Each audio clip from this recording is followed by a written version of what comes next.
Rich Dad Poor Dad by Robert Kiyosaki and Sharon Lechter. This summary is brought to you by Hook My Book. The author tells the story of his two fathers, one rich and one poor, and how their different opinions on money influenced the author's early life. The poor father believed that money was the root of all evil, whereas the rich father believed that lack of money was the root of all evil. As a result of this difference in opinion, the author grew curious and started thinking for himself about money. One of the author's two influential fathers had different attitudes about money. One dad thought that the rich should pay more in taxes to take care of those less fortunate. The other said, taxes punish those who produce and reward those who don't produce. The author learned that one's thoughts about money can have a powerful effect on one's life. For example, one dad said, "I can't afford it." The other said, "How can I afford it?" One dad put his brain to sleep when it came to finances and the other exercised his brain. The long-term result was that one dad grew stronger financially and the other grew weaker. Proper physical exercise increases one's chances for health and proper mental exercise increases one's chances for wealth. Rule number 1, you must know the difference between an asset and a liability, and by assets. If you want to be rich, you must know the difference between assets and liabilities. Assets put money in your pocket, while liabilities take money out of your pocket. Assets are things that you own, like a car or a house, while liabilities are things that you owe, like a student loan or a credit card. Rich Dad taught the author that the only way to be rich is to acquire assets, and avoid acquiring liabilities. He said that if we can understand and interpret numbers, we can make our finances work for us. Rich Dad believed in the KISS principle, or, keep it simple, stupid. This principle is often used by rich people to simplify their lives and make things easier to understand. Being financially literate means being able to understand both words and numbers. Adults often struggle with this because they are taught in school to focus on literacy, or the ability to read and write, instead of financial literacy, or the ability to understand and use numbers. This difference can lead to difficulties in making financial decisions. Students leave school without financial skills, and millions of educated people pursue their profession successfully, but later find themselves struggling financially. They work harder but don't get ahead. What is missing from their education is not how to make money, but how to manage money. It's called financial aptitude, what you do with the money once you make it, how to keep people from taking it from you, how to keep it longer, and how to make that money work hard for you. Most people don't understand why they struggle financially because they don't understand cash flow. The classic story of hardworking people has a set pattern. The young couple's financial nightmare begins when they decide to save for a house. They go into debt to do this, and eventually max out their credit cards and mortgage. They then fall into a cycle of working harder to make more money, only to go into more debt. They would be better off following the golden rule and living simply. Fear is the main reason that people say, play it safe. That goes for anything, be it sports, relationships, careers, or money. It is that same fear, the fear of ostracism, that causes people to conform to, and not question, commonly accepted opinions or popular trends. Your home is an asset. Get a bill consolidation loan, and get out of debt. Work harder. It's a promotion. Someday I'll be a vice president. Save money. When I get a raise, I'll buy us a bigger house. Mutual funds are safe. Mortgage payments are tax deductible, but other expenses, such as property taxes, are not. After paying off the mortgage, people still have to cover all their other expenses with after-tax dollars. When a family's property taxes increase, it can also strain their retirement budget. Houses don't always go up in value, and people can lose money when they miss opportunities to invest their money. The rich get richer because they have more money to invest. They also have fewer liabilities, which means they can keep more money. The middle class struggles because they have to pay more in taxes and they don't have enough money to invest. concentrate your efforts on buying income-generating assets. That's the best way to get started on a path to becoming rich. Keep doing that, and your asset column will grow. The rich focus on their asset columns while everyone else focuses on their income statements. Your efforts at work help to grow your employer and government, and in turn, help pay for your monthly expenses. You can measure your real wealth by looking at how much money your assets are making and how much your expenses are. Finally, you need to focus on reinvesting your excess cash flow into your assets so they grow faster. The problem with simply working harder is that your employer, bank, and government take a greater share of your increased efforts.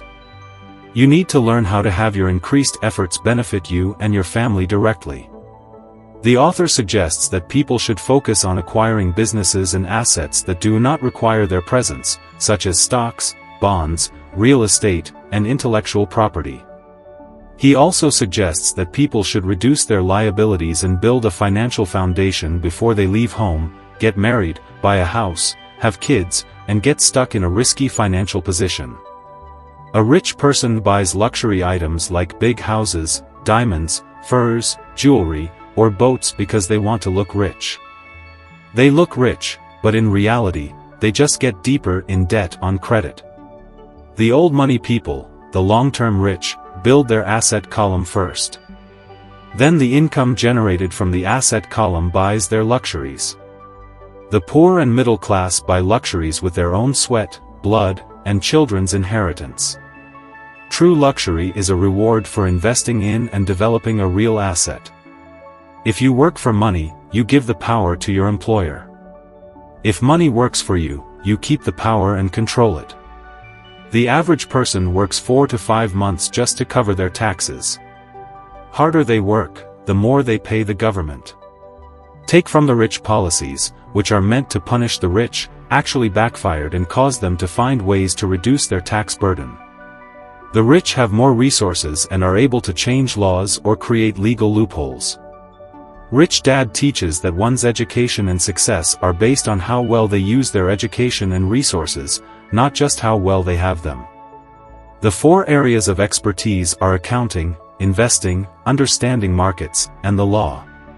Financial literacy is the ability to read and understand financial statements, which allows you to identify the strengths and weaknesses of any business. Investing is the science of making money through strategies and formulas that use the creative right brain side. Understanding markets is the science of supply and demand, and you need to know the technical aspects of the market, as well as the fundamental or economic aspects. Lastly, the law can protect you from lawsuits.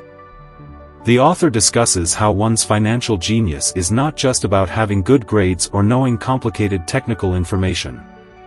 Rather, it is about having the courage to take risks and be bold. Because, often in the real world, it's not the smart who get ahead, but the bold. The author also points out that this period we are in now is an exciting time, unprecedented in our world's history. If you want to be successful in this period, it is important to develop your financial IQ. A smart investor is someone who knows how to organize and manage smart people. They use this knowledge to their advantage by finding opportunities that others miss. They also know how to raise money, which is important for investing. They don't rely on the bank for money.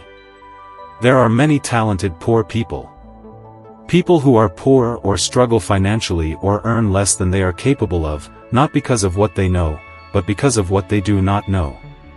The author points out that these people often focus on perfecting their skills at building a better hamburger, rather than the skills of selling and delivering the hamburger.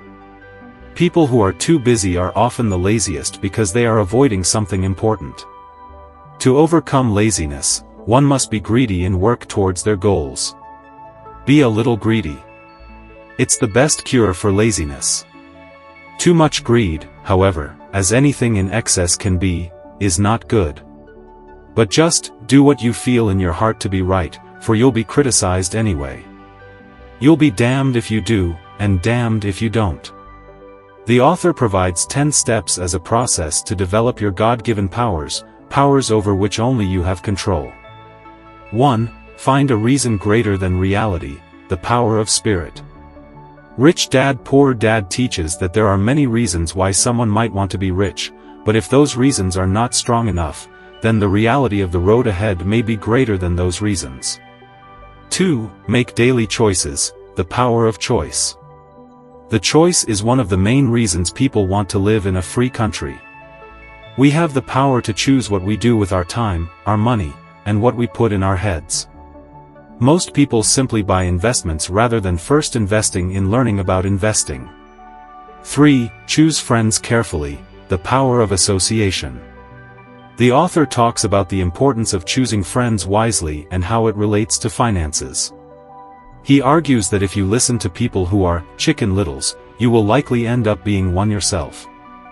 He advises readers to be true to themselves and to not follow the crowd in order to make money. He also talks about the importance of having rich friends who can provide you with financial intelligence. 4. Master a formula and then learn a new one. The Power of Learning Quickly. Your brain is powerful and can control your actions. If you want to change what you do for a living, you need to study something else and find a faster formula for making money. 5. Pay yourself first. The Power of Self-Discipline. Self-discipline is the #1 delineating factor between the rich, the poor, and the middle class. Those who have low self-esteem and low tolerance for financial pressure can never be rich. To successfully pay yourself first, keep the following in mind. Don't get into large debt positions that you have to pay for. Keep your expenses low. Build up assets first. Then buy the big house or nice car. Being stuck in the rat race is not intelligent. 6. Pay your brokers well. The Power of Good Advice. In general, a good rule of thumb when it comes to professionals is to pay them well and to trust that their skills will provide you with value. For example, a real estate broker can provide valuable information about the market and can help you find the right home, while an accountant can provide sound financial advice. 7. Be an Indian giver. The Power of Getting Something for Nothing.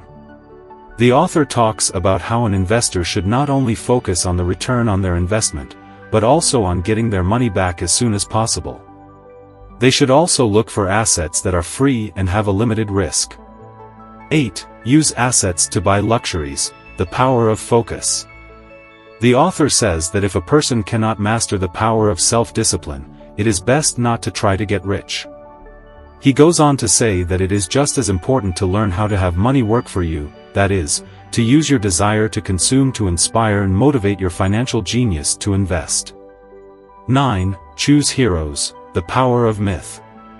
The author discusses how children emulate famous people in order to learn and develop their skills.